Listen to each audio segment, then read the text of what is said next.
جوونه اومد خدمت پیغمبر اکرم، گفت یا رسول الله از پدرم شکایت دارم. پیغمبر گفت پدرش رو بیارید. پدرش رو آوردن. گفت قضیه چیه؟ گفت یا رسول الله من چند وقت یه بار آذوقم تمام میشه، خوردنی تو خونم تمام میشه، کس و کاری هم ندارم، از دار دنیا این جوون رو دارم. چند وقت یه بار میرم یه مقدار آذوقه برمیدارم از تو خونش، میارم استفاده میکنم، هر وقت تموم شد دوباره میرم یکم برمیدارم.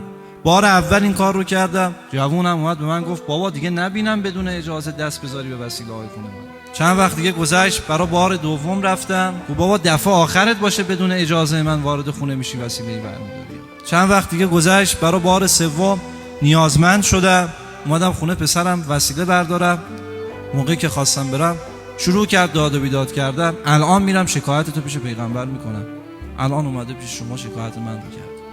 پیغمبر عصبانی شد، ناراحت شد، رو به جوون کرد، فرمود انت و مالک لابیک، خودت و تمام سرمایت برا بابات.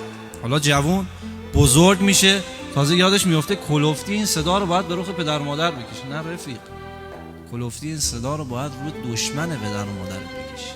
این عصبانیت رو باید خرج دشمن پدر و مادر.